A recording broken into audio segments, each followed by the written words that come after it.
In the vast, sun-scorched expanse of the Sahel, silence can be deadly. Whole villages disappear not under bombs, but under fear, swallowed by shadows of terror. In 2023, over 300,000 civilians were left stranded in a city under siege, with no food, no medicine, and no way out. Across dusty roads where even hope had fled, a single force stood between annihilation and survival: the Gendarmerie of Burkina Faso. They were not global news. They were not backed by foreign powers. But they were men and women, of grit, of law, of honor, who refused to let their homeland fall. This is not the tale of some distant war. This is the story of a nation's heartbeat, pulsing in boots, riding through war-torn roads, whispering one promise to its people: we are still here. Stay with us. This is not just a war story. It's about legacy, resilience, and the future of a continent. Subscribe and never let Africa's courage go unheard. In the heart of West Africa, a storm had been brewing. Not the kind that rattles rooftops or floods rivers, but the slow, corrosive spread of terror that gnaws at the foundations of a nation. For years, Burkina Faso had faced a creeping insurgency, its borders breached, its towns slowly falling silent. Civilians fled, children stopped laughing, and entire regions vanished from state control. By 2023, the Burkinabe government knew it needed more than speeches and symbolic gestures. It needed a shield. And more importantly, it needed a backbone. Enter the Gendarmerie Nationale. Historically viewed as a rural policing unit, the Gendarmerie had long operated under the radar, a disciplined force but far from central to the nation's military posture. That changed swiftly under President Ibrahim Traoré. Recognizing the urgency of the moment, he issued a bold directive: revive, expand, and elevate the Gendarmerie into a pillar of national survival. And so began one of the largest transformations in the country's modern military history. In early 2023, over 1,200 non-commissioned officers graduated from the National Academy. They were not just trained in firearms and tactics, but in intelligence, human rights law, telecommunications, and technical mechanics. Skills essential for modern asymmetric warfare. By the end of the year, another 1,500 gendarmes had joined them, many drawn from rural communities and border provinces where the threat was most acute. President Traoré did not merely want a fighting force. He envisioned a civil-military hybrid, a unit that could stabilize, investigate, and enforce rule of law where formal institutions had collapsed. He increased funding, ordered the construction of regional command centers, and pushed for advanced judicial training. Hundreds of gendarmes were trained as judicial police, empowered not only to arrest, but to investigate and prosecute crimes in regions where judges and courts had long since disappeared. This new generation of gendarmerie, lean, adaptable, and loyal, would soon be tested.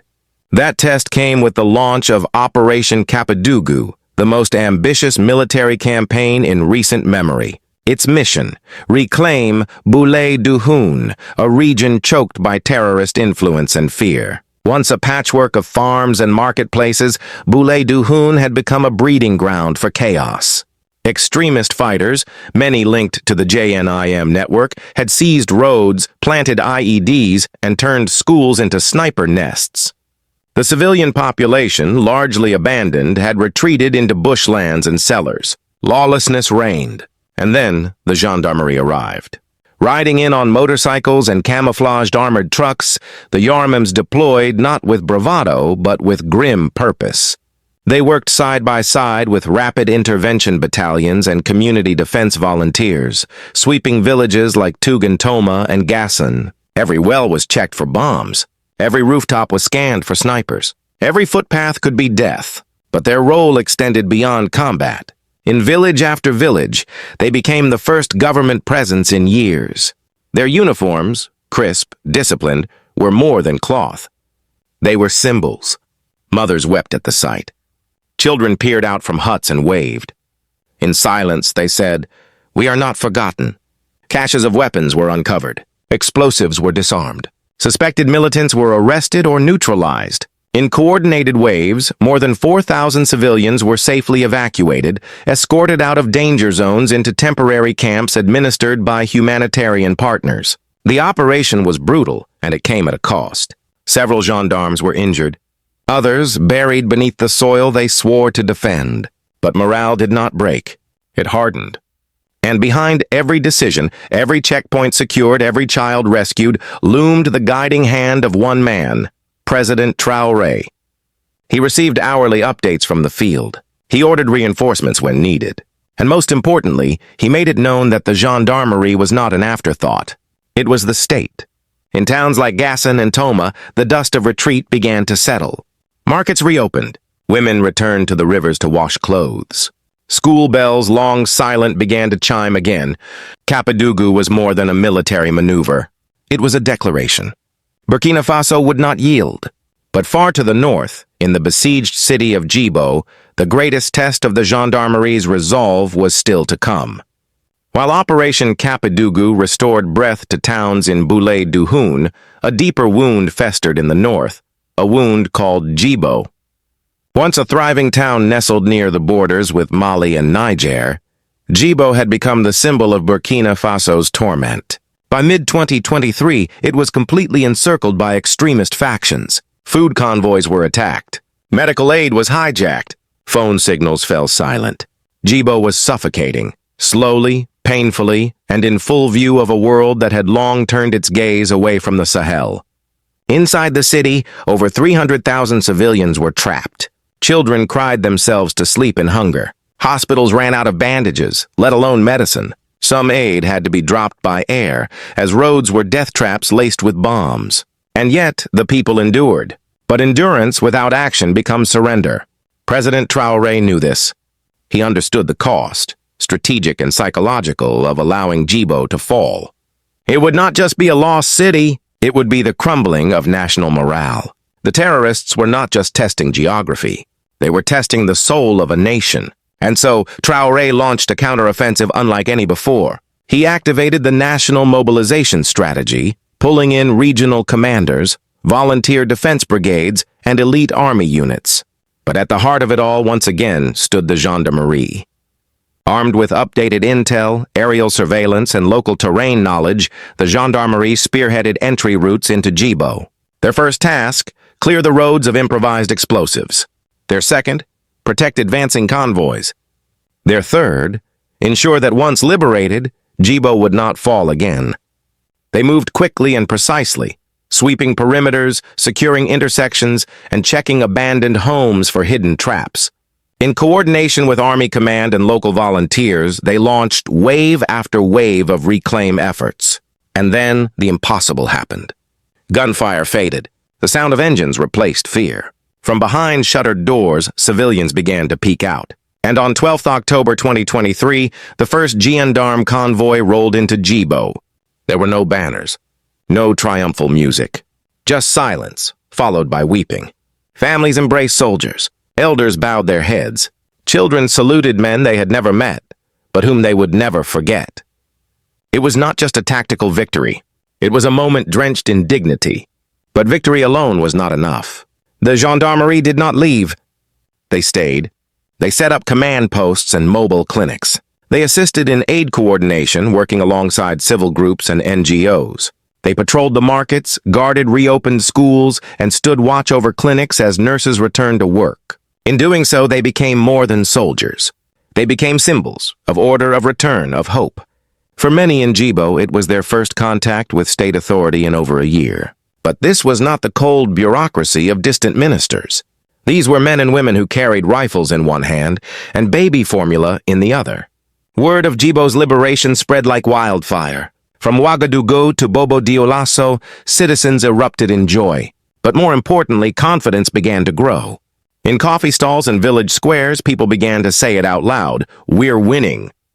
President Traoré addressed the nation days later, not in grandeur, but in gratitude. He praised the fallen. He lauded the bravery of the Gendarmerie. And he reaffirmed that no Burkinabe city would ever be forsaken. And yet, amidst the joy, there was still loss. Dozens of Germs were wounded. Some never returned, their names now etched on memorial stones, silent witnesses to sacrifice. But what lingered most were not the scars. It was the smiles. The knowing, quiet, powerful smiles of villagers who could once again say, "We are safe."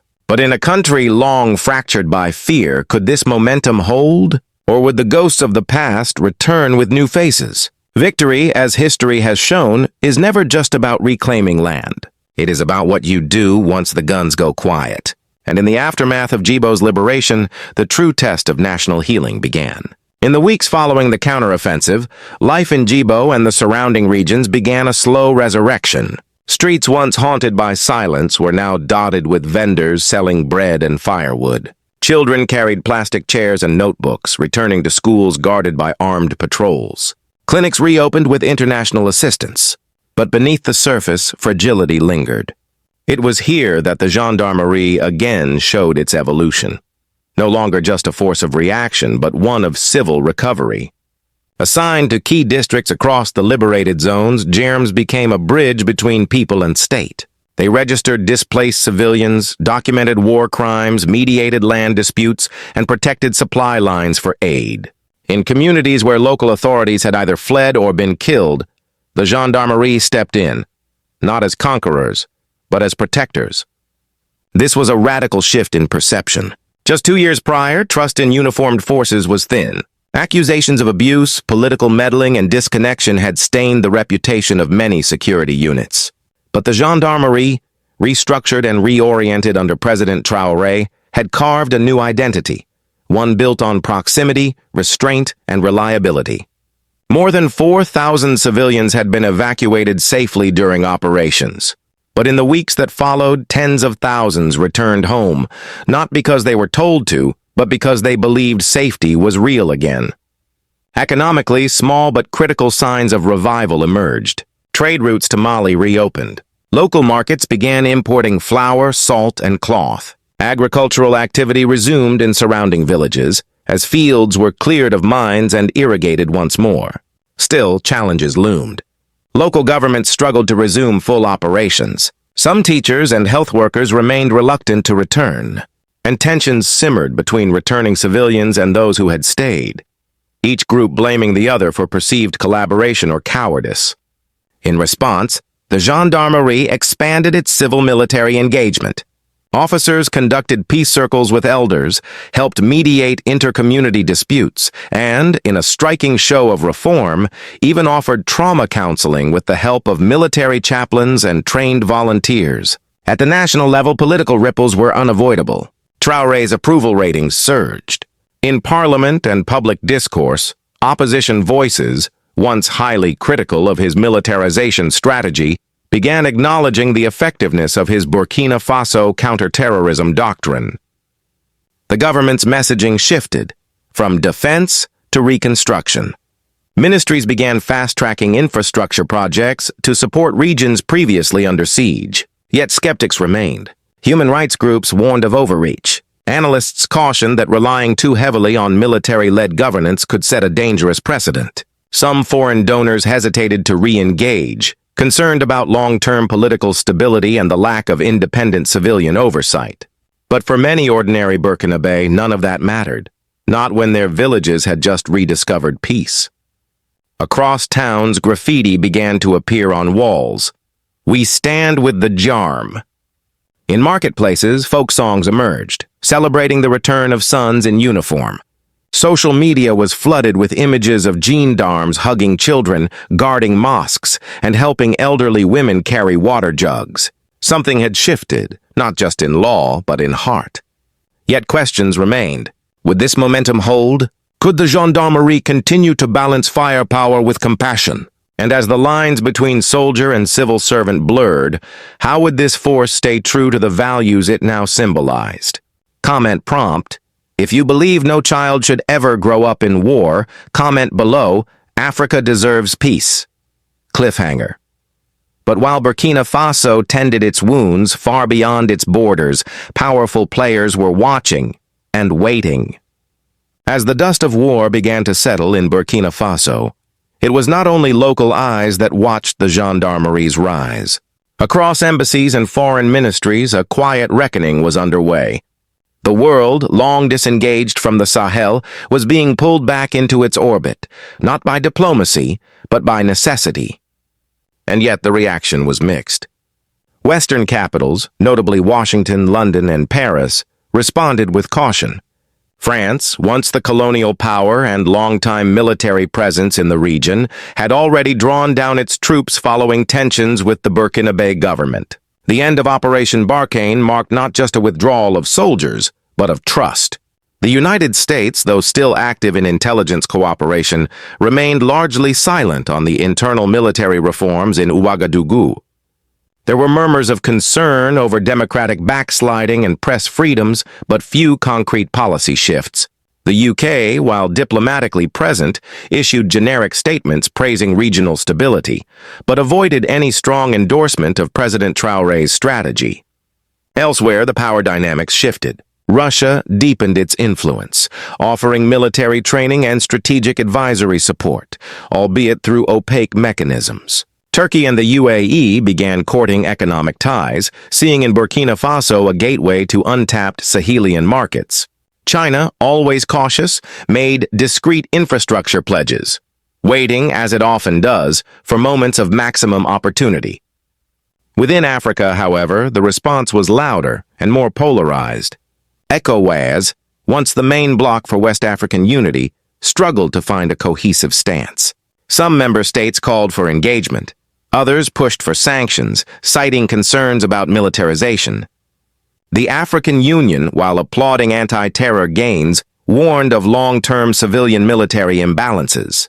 Amid this vacuum, a new alliance quietly formed, the alliance of Sahel states, Burkina Faso, Mali, and Niger.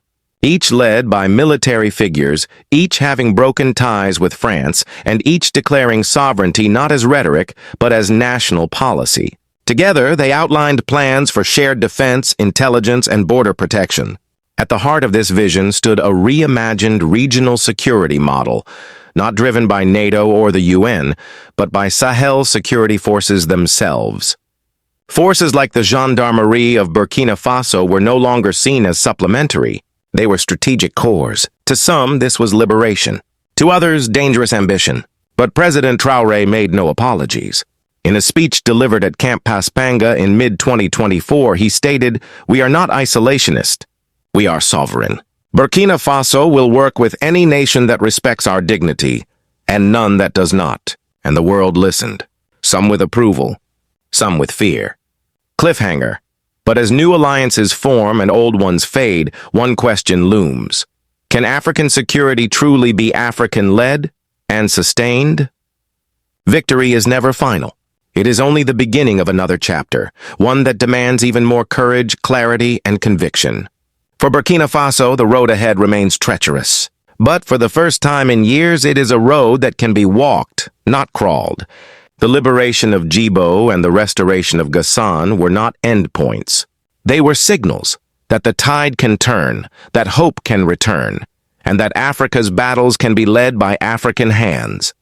Yet danger still lurks. Terrorist cells, though scattered, are not erased. Their networks span borders, feeding off desperation and exploiting ungoverned spaces. Regional coordination remains fragile.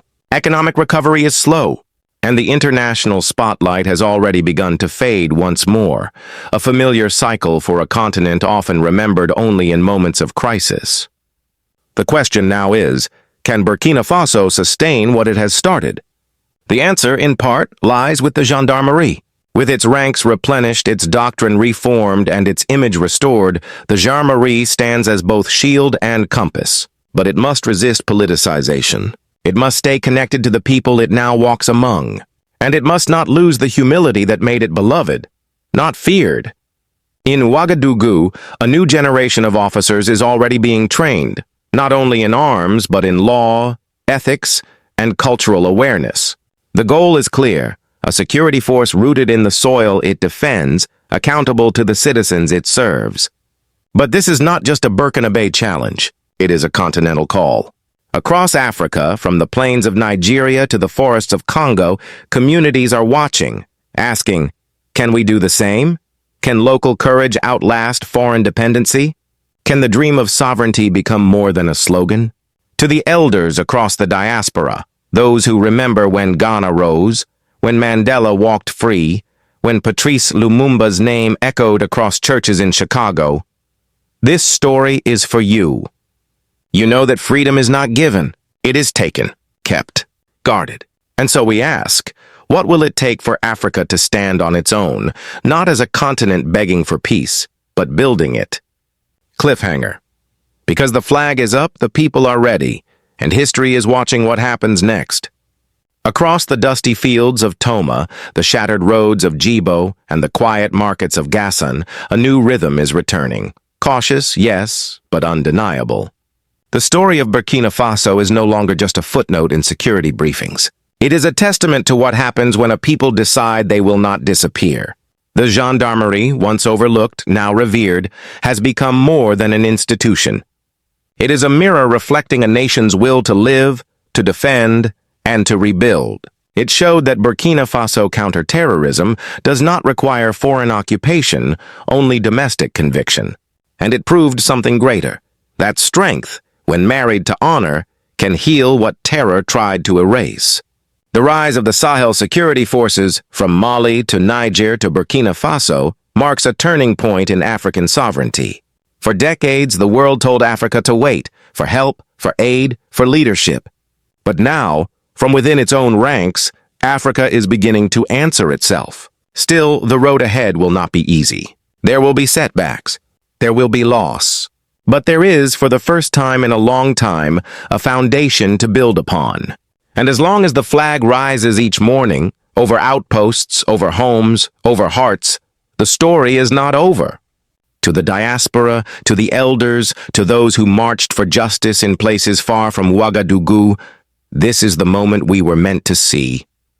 Because this is not just about Burkina Faso. It is about us, our history, our dignity, our future. If this story stirs something ancient in your bones, do not scroll in silence. Like, share, subscribe, because the world must know Africa does not fall. And tell us in the comments, is this the beginning of a new Africa? Say it loud. Africa rise. Say it proud. Burkina Faso counterterrorism is African-built, African-led.